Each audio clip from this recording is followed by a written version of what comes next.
The Order 1886, the latest hyped game on Sony's PlayStation 4 system from Ready at Dawn.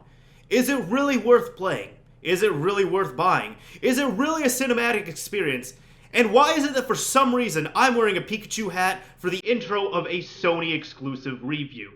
Find all that out in this review, except for the hat part. I'll go ahead and tell you all now. I'm just about to leave and I thought it'd be nice and warm to wear outside.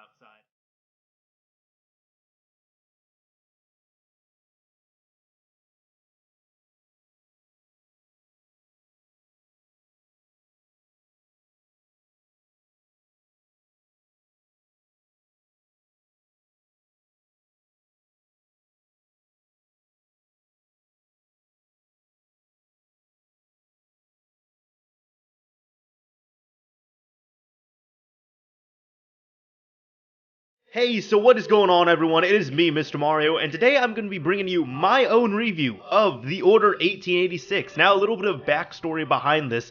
I really was not excited about this game, I'll be honest. I really wasn't too excited about it. It looked like something that would be fun. It looked kind of interesting.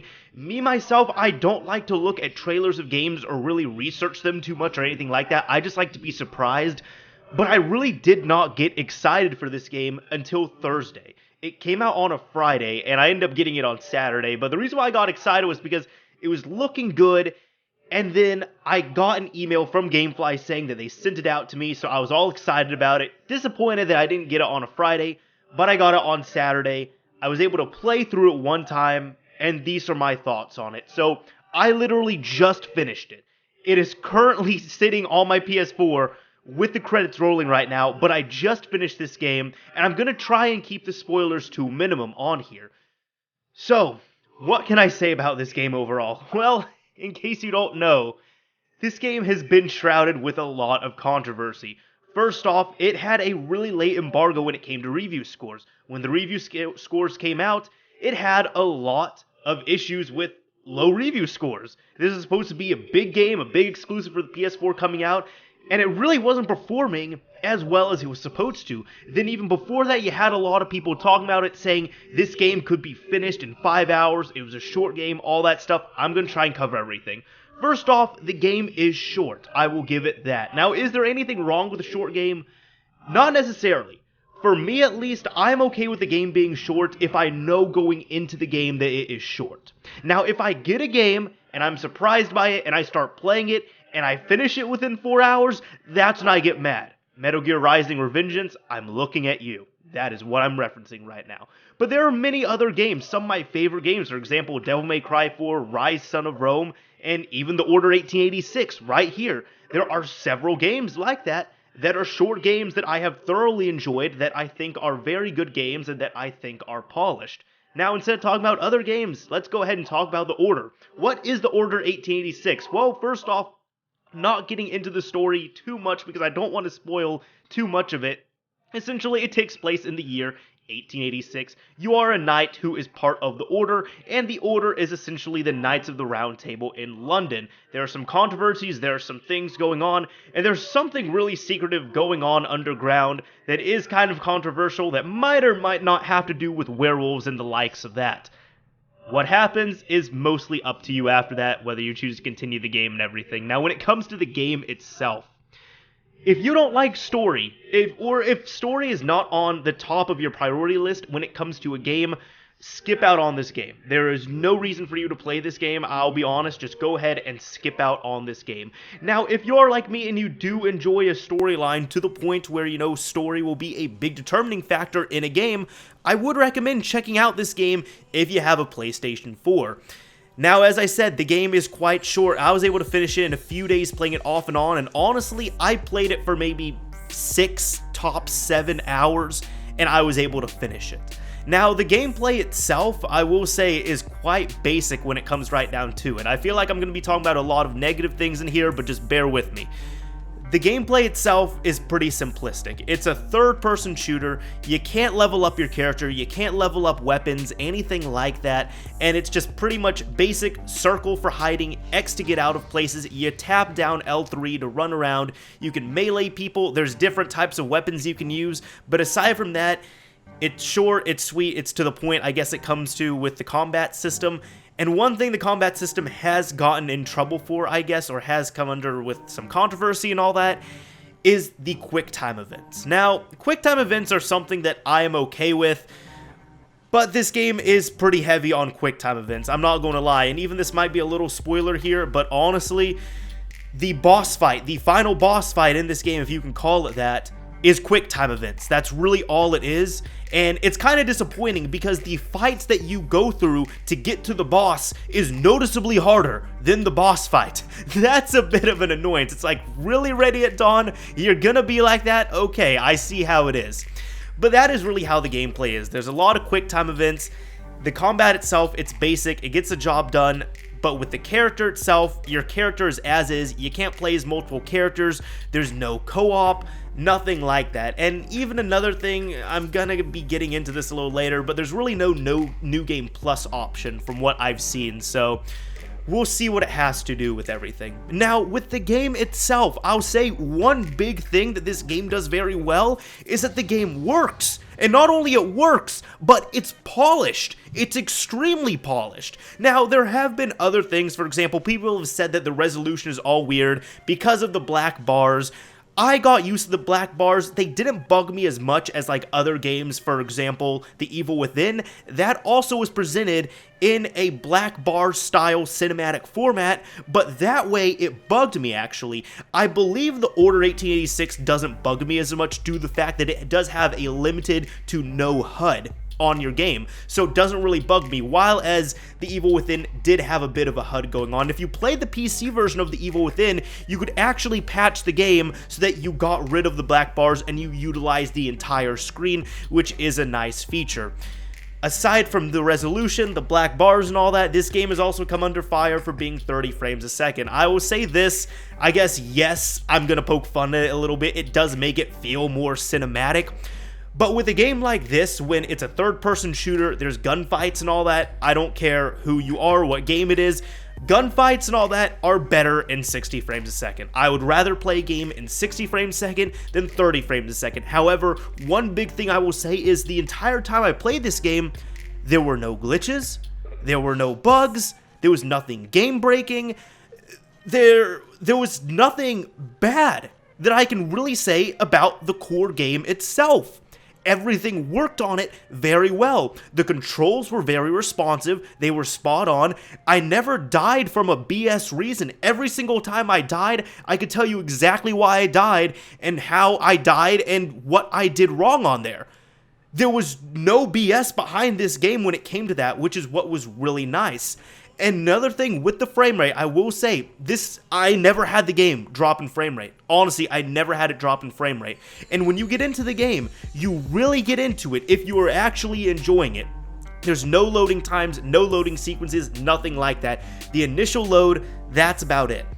Now, with the gameplay, we've already talked about that, but when it comes to the story and everything, there is not an epilogue. I guess you could say there's a little bit of an epilogue, but there's a prologue, there's 16 chapters, and there is an epilogue. I'm going to include the epilogue in here, but including the epilogue and chapters, there are 5 parts of the game that are only cutscenes. And for anybody who has played through the game, yes, I am also going to include the chapter where all you do is pick up an item and look at it. To me, you do nothing in that. That is a cutscene. Now, if that doesn't entice you, I would not recommend playing this game, and it was kind of odd skipping through these chapters so fast, but again, this is a heavy story-driven game, and I enjoy games like this. Heavy Rain is the reason why I got a PS3. Beyond Two Souls is one of my favorite games. It's actually my favorite game on the PS3, and it was my 2013 Game of the Year for original games. This is a lot like an interactive movie. That's really what they were trying to aim for, except with, I guess, with Quantic Dream games, it's more of a movie that you can control, while as this, it's heavy cutscene and then gunfight, so you don't get the feeling as much. But overall, just looking at the game, you know, from an overall standpoint, yes, it's very heavy in cutscenes. Yes, you can beat it quite fast. Unfortunately, for me at least, there's not too much replayability with it. I mean, I'm not really trying to hunt after trophies or anything like that. There's no New Game Plus. There was nothing really enticing to come back to the game. Now, if some DLC comes out for this game, honestly, I will probably rent it again and play through it and all that and enjoy the DLC. I will say if this game was $20, maybe $30, I would pick it up because I had a feeling from the get-go before these reports and all that were coming out that it was going to be a short game. I just had a feeling that this is going to be a game I would pick up, I would play through, and that was about it, and then I would be done with it. And with me, specifically because I have GameFly and, you know, other services and all that, for example, like Steam, you can get games so cheap on there. But because of my consoles and all that, since I have GameFly, I'm one of those people, if I get a game and I'm not going to play it again after the credits roll one time, I'm probably not going to buy that game. Unless I'm a really, really big fan of the series overall. And I've already kind of broken that rule a few times. For example, Infamous Second Son, I played through it once, I finished it, I returned it, I ended up buying it because it was cheap. Ever since I bought the thing, I haven't played it. So, I'm one of those people. That's kind of how I try to save money a little bit. But honestly, I feel like I got my money's worth out of my GameFly subscription from this game. And probably by the time this review goes up, because as I'm thinking about it, I'm probably going to sleep on it overnight, but there's really no reason for me to go back to this game. Now, if you want to get the collectibles, if you want to do extra things, I mean, even if you want to play through the storyline a second time, I would encourage you, go ahead and do that, have fun, and if you think this is the best game you've ever played, you know, more power to you, that's awesome. However, for me at least, it was a very good game. I enjoyed it, especially the second half of the game. I just sat down and played it all in one sitting, like it was that good, and up until the ending, it was just, it was an excellent experience overall when playing through that. The game's pacing, you know, in short, like near the beginning, was pretty slow, and there's a few stealth missions, which people have complained about before, but I didn't see issues with them, and I'm a person, I hate stealth, I really do. I am not a Sam Fisher or anything like that. I hate stealth, but I enjoyed it in this game. And that is probably because this game is extremely polished. As I said, there's a lot of things that they did right in this game, and you don't really hear about it because of all the controversy behind it. So in short, if you just skip to the end of the review, or you want kind of a TLDW of this, yes, it is a short game. Yes, the combat itself is basic. Yes, it is cutscene heavy. Yes, there is no New Game Plus. However, don't let that deter you from the game if you are interested in it. I had a lot of fun playing this game. I very much enjoyed it. If you are interested in this game, I would definitely recommend checking it out. And as I said, I don't think there was $60 worth of enjoyment out of this, but if it was $20 or $30, I would probably pick it up. And I definitely enjoyed it. I'm not knocking it at all. In fact, I would say it is a good game. It is a good to great game. That's what it is. In case you haven't seen my other reviews, I really don't like to give scores to actual games, but I can confidently say this game does not deserve the 6s and 6.5s that it has gotten. Because games that get 6s and 6.5s, those slow scores, those games are games that are buggy, that barely work, that need 20 pouches to work properly, that are just doing a whole lot of things that aren't working properly. This game actually works. It's extremely polished. Everything is on point. The controls, the gameplay, all of that is on point. It is not a glitchy game. It's not a mess. Nothing like that. And it's still, as I said, I think it's quite a good game. All in all, though, I really did enjoy this game. I thought it was a good game. And, you know, as I said, even though I'm not going to be purchasing it, at least for now, even though I'm returning it, I think it's still a good game. And it's just one of those games, the replayability is not there as much, but I still had a lot of fun with it. In fact, this is probably some of the most fun I've had with my PlayStation 4. However, I would like to see, you know, other cool brand new exclusives come out on PS4 that have more replayability, that have more things to offer. But overall, yes, this game does look pretty. It is kind of, you know, a big tech demo, but it's actually fun. It's actually good, and it kept me coming back to it to the point where I ended up finishing it quite fast. Anyways, this is Mr. Mario signing off. Thank you for watching, everyone. Take cover. Who's there?